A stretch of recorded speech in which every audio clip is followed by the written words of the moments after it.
Hello friends, எல்லாருக்கும் வணக்கம். Welcome to தாயார் குக்கிங் சேனல். இன்றைக்கி சூப்பரான ஒரு பிரசாத ரெசிபி தான் பார்க்க போகிறோம். மிளகு வடை. இது பெருமாள் கோயிலில் பிரசாதமாக கொடுப்பாங்க. நம்ம வீட்டிலே டேஸ்ட்டாகவும் சுலபமாகவும் எப்படி செய்யலான்னு பார்க்கலாம் வாங்க. இந்த வடை செய்கிறது பார்த்திங்கன்னா தோல் உள்ள முழு உளுந்தில் தான் செய்வாங்க. நான் 250 கிராம் உளுந்து 8 மணி நேரம் ஊற வச்சு வச்சுருக்கேன். இப்போ இந்த உளுந்தில் உள்ள தண்ணி ஃபுல்லாக நம்ம வடிகட்டி எடுத்துகிட்டு வந்துடலாம். தண்ணி கொஞ்சம் கூட இருக்கக்கூடாது, ஃபுல்லாக வடிகட்டி எடுத்துடணும். இப்போ வடிகட்டின உளுந்தை நம்ம கொஞ்சம் கொஞ்சமாக இதில் சேர்த்து அரைச்சிக்கலாம். நிறையா இருந்துச்சுன்னா நீங்கள் கிரைண்டரில் அரைச்சிங்க. இது கொஞ்சமாக இருக்கிறதுனால நான் மிக்சியிலே அரைக்கிறேன். இதை குறப்பாக அரைச்சி எடுத்துகிட்டு வந்துடுங்க. இப்போ நான் அரைச்சி எடுத்துகிட்டு வந்துட்டேன். பாருங்கள், இந்த பக்குவத்தில் இருக்கணும். ரொம்ப மைய அரைச்சிடக்கூடாது. இப்போ அரைச்ச மாவை வேறு பாத்திரத்தில் மாற்றி வச்சுக்கலாம்.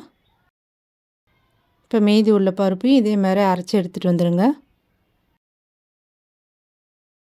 இந்த வடைக்கு பார்த்திங்கன்னா காரத்துக்கு மிளகு மட்டும்தான் சேர்ப்பாங்க. இப்போ நான் 2 ஸ்பூன் மிளகு எடுத்திருக்கேன், 1 ஸ்பூன் ஜீரகம் எடுத்திருக்கேன். இப்போ இது ரெண்டுத்தையும் சேர்த்து ஒரு மிக்ஸி ஜாரில் குறப்பாக அரைச்சி எடுத்துகிட்டு வந்துடுங்க. எல்லா உளுந்தையும் அரைச்ச மாவு இது. இப்போ மிளகு ஜீரகம் இதில் சேர்த்துக்கலாம், பொடி பண்ணதை.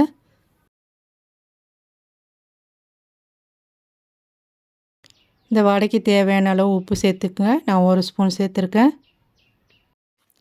இது கூடவே 1 டேபிள் ஸ்பூன் அரிசி மாவு சேர்த்துக்குங்க. அரிசி மாவு சேர்க்கறதுனால வடை இன்னும் நல்லா மொறுமொறுப்பாக இருக்கும்.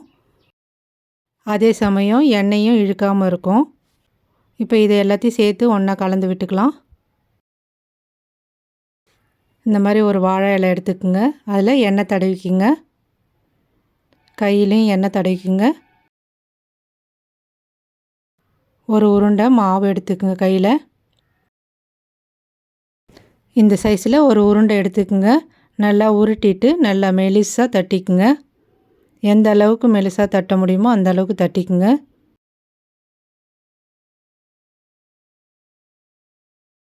தட்டிட்டு நடுவில் ஒரு ஓட்டை போட்டு விட்ருங்க. இது அப்படியே இருக்கட்டும். எண்ணெய் ஊற்றி சூடு பண்ணிக்கலாம். இப்போ அடுப்பை பற்ற வச்சு கடாயில் எண்ணெய் ஊற்றிக்குங்க. எண்ணெய் சூடாகட்டும்.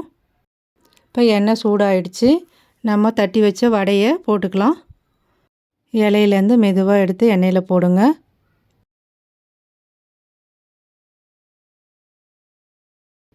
இதில் இன்னொரு வடையும் நம்ம தட்டி போட்டுக்கலாம்.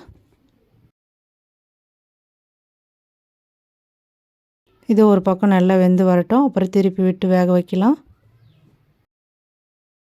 இப்போ ஒரு பக்கம் நல்லா வெந்துருச்சு. இப்போ திருப்பி விடுவோம்.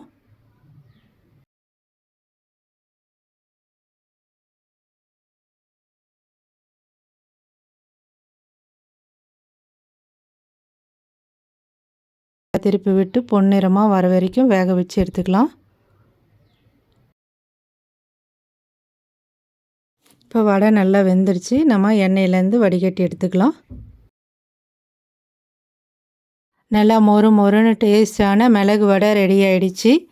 நீங்களும் இதே மாதிரி செய்து பாருங்கள். இந்த ரெசிபி பிடிச்சிருந்தா தாயார் குக்கிங் சேனலுக்கு சப்ஸ்கிரைப் பண்ணுங்கள். வீடியோ பார்த்ததுக்கு நன்றி, வணக்கம்.